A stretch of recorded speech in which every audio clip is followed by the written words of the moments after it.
Hai, aku Trisna dan ini adalah vlog cerita seminggu episode ke-70.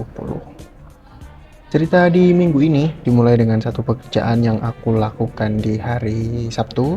Jadi hari Jumat malamnya aku pergi ke Delta dulu seperti biasa buat sewa lensa. Nah, kerjaanku di hari Sabtu ini adalah untuk mendokumentasikan video wedding di daerah Sidoarjo bersama Sakala. Dimulai dari aku pergi ke rumah pengantin pria, di sana ambil persiapan gitu kayak pose-pose foto dan video.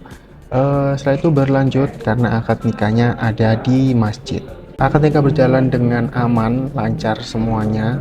Itu mungkin sekitar pukul 9 udah beres. Habis itu lanjut acara resepsi di gedung pernikahan. Sampai gedung sempet sarapan dulu di sana. Setelah itu ya udah acara berlangsung, semuanya aman, lancar. Itu mungkin sekitar pukul 1 siang udah selesai dan pulang.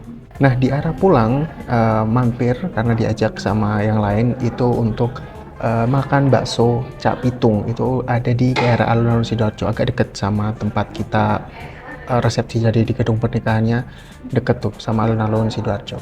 Itu baksonya enak, yang ngebedain tuh variannya banyak aja, kayak bakso keju, daging, mercon, dan lain-lain lah. Enak. Setelah makan, cabut, aku balikin lensa dulu ke Delta, habis itu baru pulang ke rumah.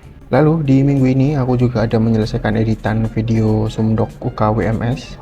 Seperti biasa, siang ke Kopken buat ngedit videonya sambil ngopi, makan, terus malam pulang. Besoknya balik lagi siang ke Kopken buat ngelanjutin editan, dan udah beres semua. Aku ekspor videonya di rumah.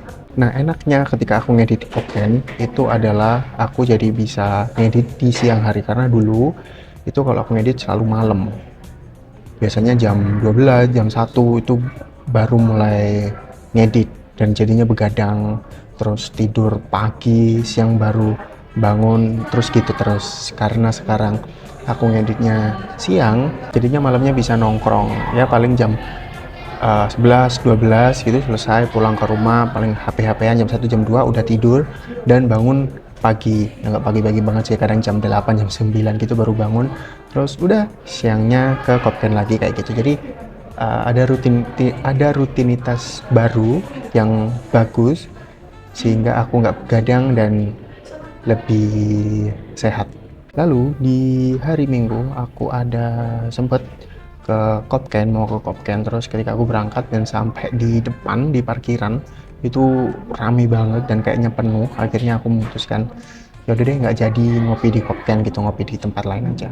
Terus aku nemu sebuah tempat, aku melipir ke kedai atau warkop ya, semi-semi gitulah. Di sana aku beli kopi dan juga beli Indomie, dan total habisnya adalah 18.000. Tentu lebih murah kalau dibandingin kalau aku di Kopken tuh 18.000 cuma dapat satu minum aja gitu, dan itu yang reguler yang kecil.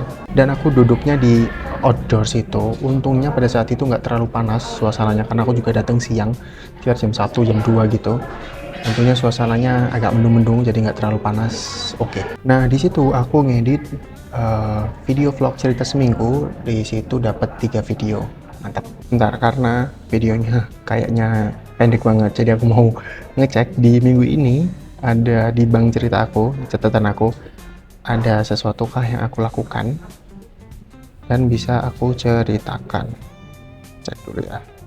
Oke, ada satu hal yang di minggu ini aku obrolin ketika nongkrong sama teman-teman aku, yaitu ada sebuah kasus yang cukup viral di internet, yaitu ada seseorang perempuan yang kehilangan tumbler tukunya ketika dia naik kereta api KAI. Ketika hilang, kemudian udah ditemukan tasnya, udah ditemuin, tapi di dalam tasnya tumblernya nggak ada. Sehingga buntut dari peristiwa ini terjadilah pemecatan. Si salah satu pegawai KAI dipecat, si mbaknya juga dipecat juga. Terus dari obrolan kita tuh kita coba untuk memahami kenapa ini semua bisa terjadi. Terus kita juga ada perbedaan pendapat apakah pemecatan seperti itu tuh pantas atau enggak dan lain sebagainya lah. Sampai kita dapetin kesimpulan bahwa ini semuanya berlebihan. Intinya berlebihan. Dari mbak-mbak yang kehilangan tumbler berlebihan, dari timnya KAI berlebihan sampai harus mecat, dari kantor si mbaknya bekerja juga berlebihan karena harus dipecat, netizen juga berlebihan, pokoknya semuanya berlebihan, termasuk kita. Waktu kita nongkrong ngobrol tuh, kita juga semuanya ngobrolin ini berlebihan kali. Iya sih, memang berlebihan banget menurutku. Kalau semisal kasus tersebut diselesaikan dengan kepala tenang, tanpa marah-marah dan tanpa viral-viralan, mungkin nggak perlu sampai ada pemecatan. Mungkin emang nggak harus seberlebihan itu, mungkin juga harus, karena ya kenyataannya tetap hilang sih tumblernya. Tapi ya intinya apapun yang terjadi, entah kemarah-marah atau nggak, tumblernya tetap hilang. Jadi ya aku nggak tahu solusi yang terbaik apa, tapi menurutku kita semua berlebihan di titik itu.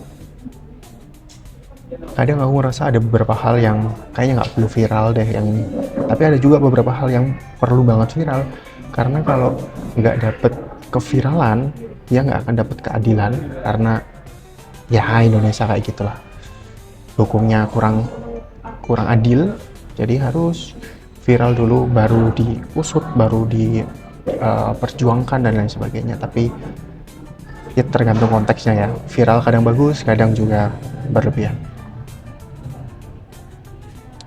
Udah, oke, itu aja cerita di minggu ini. Terima kasih, kita lanjut minggu depan. Mantap.